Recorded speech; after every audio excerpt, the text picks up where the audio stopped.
माई अगं काय है किती उशीर. बरं आता तू आल्याशिवाय गोष्ट तरी कशी सुरुवात करू मी, हो की नाही? मग आता करूया सुरू.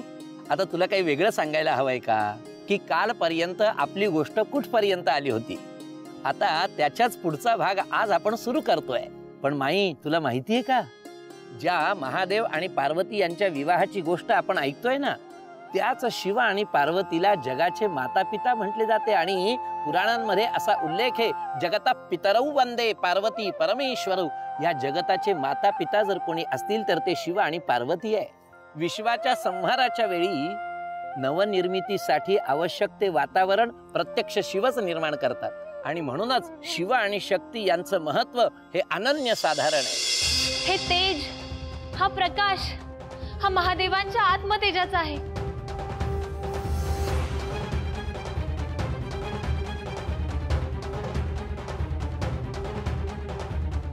आज मला महादेवांचे दर्शन घडणार, यात शंका नाही. नाही पार्वती, आपल्याला येथून निघायला हवे. अगं पण तूच तर मला महादेवांच्या दर्शनासाठी येते होते, परंतु आता येथून निघणे इष्ट आहे. चल. नाही पार्वती, पार्वती आता येथून निघायला हवे. चल. पण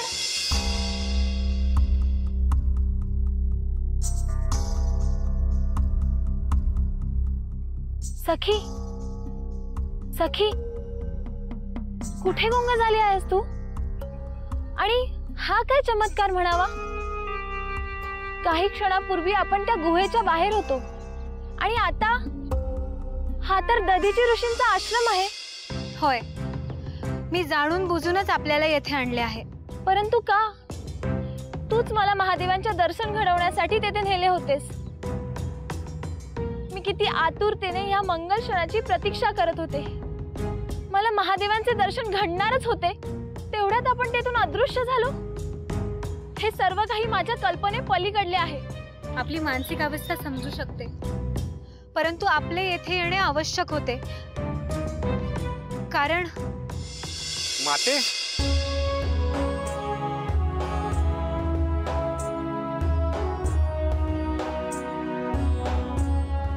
प्रणाम मुनिवर. माते, साक्षात आपण माझ्या आश्रमात आलात. आज माझा आश्रम पावन झाला.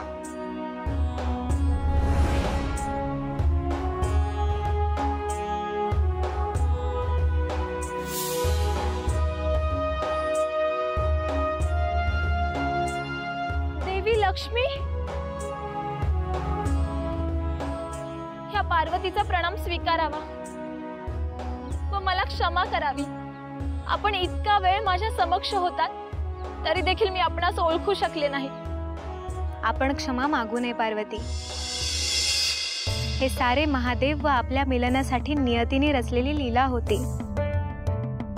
होय देवी पार्वती, माता लक्ष्मी सत्यकथन करीत आहेत. संपूर्ण ब्रह्मांड या अद्भुत मिलनासाठी आतुर झाले आहे. परंतु मुनिवर, एक गंभीर समस्या उत्पन्न झालेली आहे. देवी सती यांच्या निर्गमनानंतर महादेव अनेक तप समाधिस्थ होते आणि आता देवी पार्वती यांच्याशी एकरूप होण्याकरिता त्यांची ही अवस्था भंग करण्याचे आवाहन कामदेव यांना सोपवले होते. परंतु श्री महादेव यांचा क्रोध त्यांच्यावर असा काही बरसला की ते एका क्षणात भस्म झाले.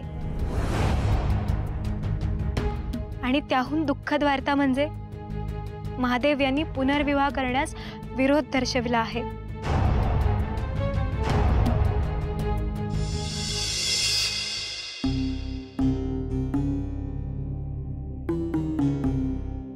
देवी पार्वती, आपल्यावर कोसळलेला हा दुःखाचा डोंगर आम्ही समजू शकतो, परंतु मुनिवर, माझ्या जन्माच्या पहिल्या श्वासापासून मी एकच स्वप्न बघत मोठी झाली आहे. परंतु आता ते स्वप्न देखील दिवा स्वप्न होत आहे. कदाचित नियतीच्या मनात देखील हेच आहे की मी माझे प्राक्तन स्वीकारावे. नाही देवी, आलेली रात्र कधीही चिरकाल नसते. आशेची नवी पहाट घेऊनच ती येते. आणि या कठीण प्रसंगामध्ये आपल्या सोबत आशेचा एक किरण निश्चितच आहे. मुनिवर, याचा अर्थ देवी पार्वती श्री महादेवांना प्रसन्न करू शकतात. पार्थिव लिंगार्चन व्रत. मुनिवर, हे व्रत वाटते तितके सहज नाहीये.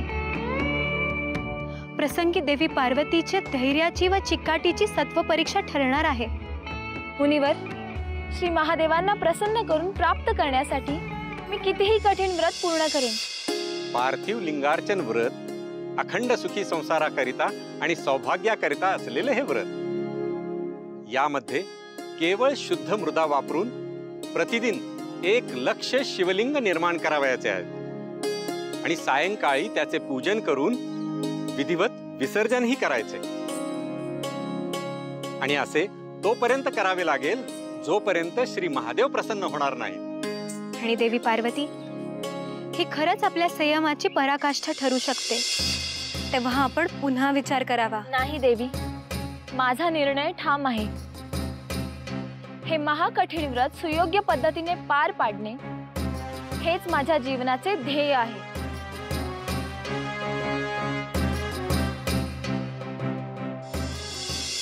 तुझी मती भ्रष्ट तर झाली नाही ना पार्वती? येथे आम्ही तुझा विवाह कोणा एका राजपुत्राशी करून द्यायचे स्वप्न रंगवत आहोत आणि तुझे ध्येय केवळ मातीत खेळण्याचे आहे. माते, परंतु मी स्वतःच्या हाताने लक्ष शिवलिंग स्थापित करून त्यांची याचेच भय होते मला. असे महाभयंकर व्रत करायचे ते देखील त्या वनवासी साधूसाठी. नको नको ते संस्कार झालेत आपल्या कन्येवर. पार्वती, तुला ज्ञात नाही याच महादेव शंकर यांची प्रथम पत्नी सती हिची काय दुरावस्था झाली होती? स्वतः देवाला देव म्हणवणारे हे महादेव ते तरी तिचे रक्षण करू शकले का? पुत्री, मातेच्या क्रोधात समजून घे. आमचे मन कणाकणाने तुटते जेव्हा आम्ही हे सारे ऐकतो. पिताश्री, मी संपूर्णतः तुमच्या मताशी सहमत आहे. माझ्या माता पित्यांची माझ्या प्रती असलेली माया, ममता व स्नेह मी जाणत नाही का? एक स्त्री या नात्याने माझ्या मातेचे हृदय मी नक्कीच समजू शकते. आणि म्हणूनच मी तुम्हाला शाश्वती देऊ इच्छिते की आपण उभयता प्रसन्न होऊन जोवर संमती देत नाही तोवर मी महादेवांशी विवाह करणार नाही. काय म्हणालीस? हेच ऐकायचे होते मला. माझी शपथ घेऊन पुन्हा हेच बोल. माते, तुझे चक्षु तुझी माझ्या प्रती असलेली सर्व चिंता कथन करत आहेत. त्याचाच मान ठेवून मी सांगते की तुम्ही प्रसन्न होईपर्यंत मी विवाह करणार नाही. पाहिलं, आपली पुत्री किती सुज्ञ आहे. आपल्या शब्दाबाहेर नाही ती. हो तर माझ्या मनात शंकांचे किती काहूर माजले होते, पण आता सारे वादळ शमले. हो ना, मग आता याच प्रसन्न चित्ताने हे व्रत पूर्ण करण्याचा मला आशीर्वाद द्या. कारण हे व्रत माझ्या सौभाग्यासाठी आहे आणि माझं सौभाग्य पवित्र, मंगल व मला सुखी ठेवणारं असावं असं तुम्हाला वाटतेच ना? हो, असे असेल तर खुशाल तुझे व्रत पूर्ण कर व ते होईपर्यंत आम्ही निश्चितच तुझा विवाह कोणा एका देखण्या शूरवीर राजपुत्राशी नक्कीच करू. हो तर, असा रुबाबदार युगपुरुष याच्या आगमनाने सारे भारावून जातील. जास्त पाहून सारी सृष्टी दिपून जाईल असाच वर शोधू आम्ही.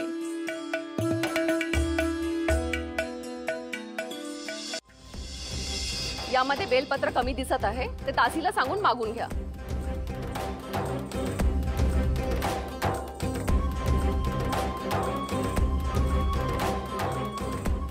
लक्षात असू द्या, राजकुमारी पार्वती जे सौभाग्याचं व्रत करत आहे त्यासाठी ही सगळी तयारी चालू आहे. हो, आणि मला सांगा, पार्वती जे रेशमी वस्त्र परिधान करणार आहे ते कुठे आहे? गप्पा का?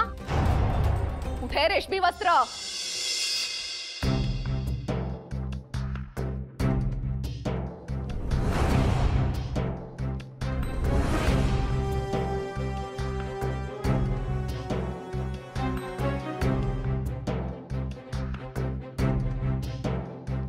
प्रणाम माते. ही कसली एवढी तयारी चालू आहे? पुन्हा उत्सवाची अथवा महायज्ञाची?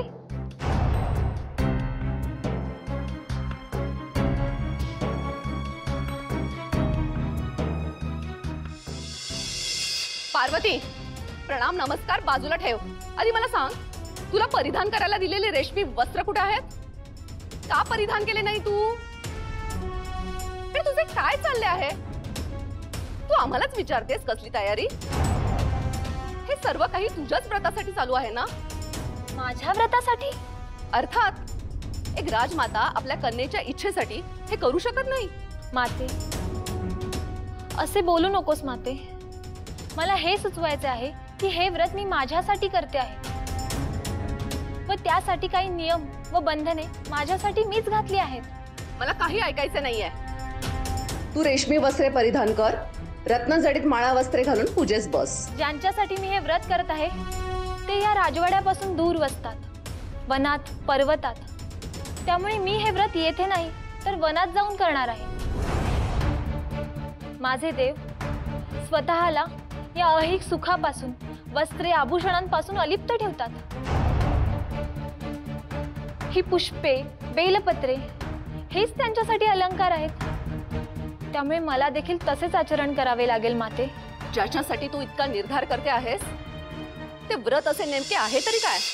माते, हे पार्थिव लिंगार्चन व्रत आहे.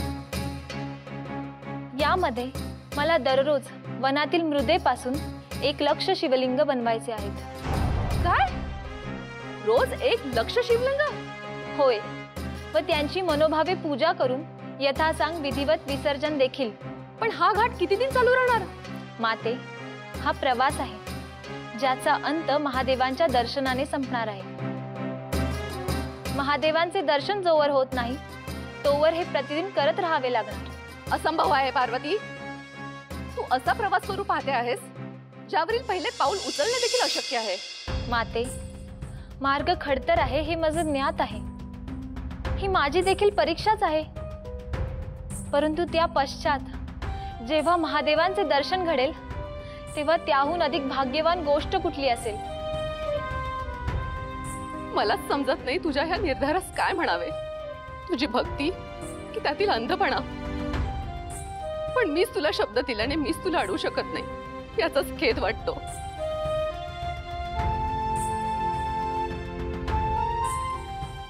माते, असे बोलू नकोस माते. जसा तू मला शब्द दिला आहेस तसे मी देखील तुला वचन दिलेच आहे ना. काहीही झाले तरी मी ते विसरणार नाही.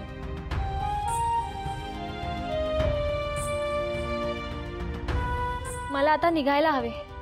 अधिक विलंब करता कामा नये. तुझे व्रत येतेच पूर्ण होऊ दे पुत्री. भगवंत करो तुला अधिक कष्ट होऊ नयेत हीच प्रार्थना करेन.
ओम नमः शिवाय.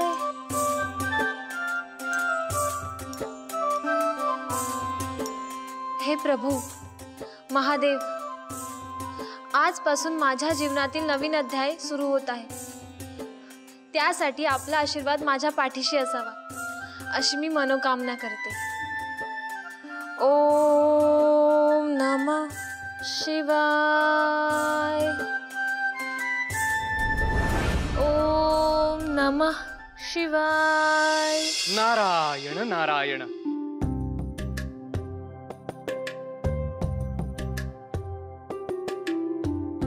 देवर्षी नारद मुनी, प्रणाम. आपण स्वतः किती भाग्यवान असेल मी की ह्या मंगल व्रताची मुहूर्त मेढ आपल्या आशीर्वादाने व्हावी. माते, माझे कसले आशीर्वाद? आपल्याला आशीर्वाद द्यावे एवढी माझी पात्रता नाही. मी एक थेंब जल, तर आपण अथांग सागर. आज संपूर्ण देवलोक आपल्या पाठीशी उभे आहेत.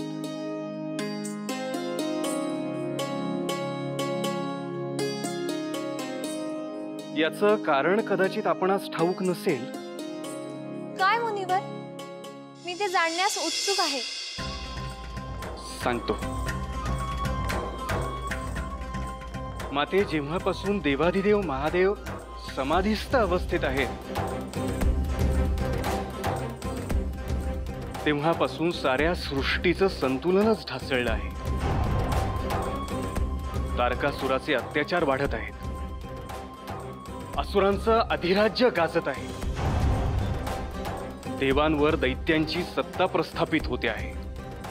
परंतु मुनिवर, ह्या सर्व दुर्दैवी घटनांचा माझ्या व माझ्या व्रताशी काय संबंध आहे? माते,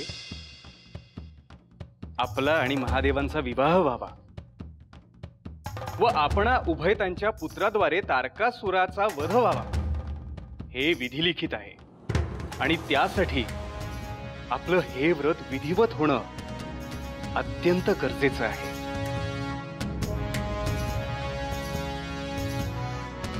आज संपूर्ण सृष्टीचे चक्षु आपल्यावर आहेत. ह्यावर मी काय म्हणावे मुनिवर?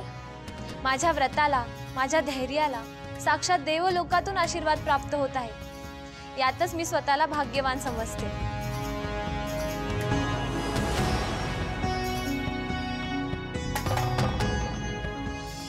नारायण नारायण. देवी, आता सत्वर आपण आपल्या व्रतास प्रारंभ करावयास हवा. नारायण नारायण.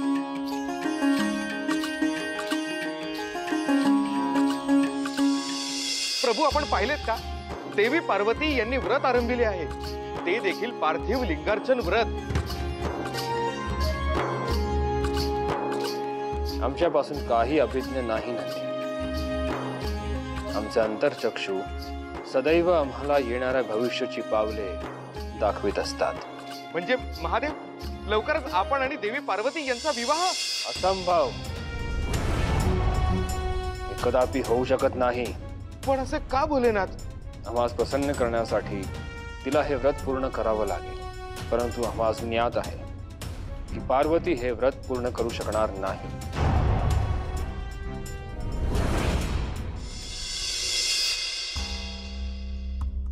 प्रणाम महादेव. आम्हास कल्पना होती पालनहार की आपले आगमन होईल. महादेव, संपूर्ण देवलोक देवी पार्वती यांचे व्रत यथासांग पूर्ण व्हावे यासाठी प्रार्थना करीत आहेत. परंतु असे असताना आपण विपरीत कथन करीत आहात. कारण त्यामागे सबळ कारण आहे श्री विष्णू. देवी पार्वती हे व्रत पूर्ण करू शकणार नाही, कारण आम्ही तिला हे व्रत पूर्ण करू देणार नाही.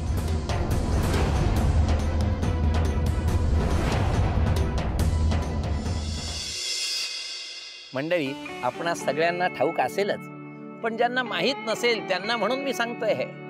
मंडळी, सतत ध्यानावस्थेमध्ये असणारे एकमेव देव जर कोणी असतील तर ते केवळ महादेव आहे. हे महायोगी योगी यांचे देखील योगी आहेत. हे गुरूंचे देखील गुरु आहेत, आदि गुरु आहेत. स्वतः करत असलेल्या अखंड नामस्मरणामध्ये कोणी जर विघ्न आणले तर त्या व्यक्तीला मात्र भोलेनाथांच्या क्रोधाला सामोरं जावं लागतं. जसं कामदेवाची अवस्था झाली. याच कामदेवाला भोलेनाथांनी आपला तिसरा नेत्र उघडून भस्मसात केलं. पण असं असताना सुद्धा पार्वती देवींनी भोलेनाथांनाच मनोमन आपलं पती मानलं होतं. आणि त्यासाठी म्हणूनच पार्वती देवींची ही सत्व परीक्षा होती, कठोर साधना होती. भेटूया पुढच्या भागात काय झालंय ते बघण्यासाठी म्हणून. पण तोपर्यंत उतू नको, मातू नको, घेतला वसा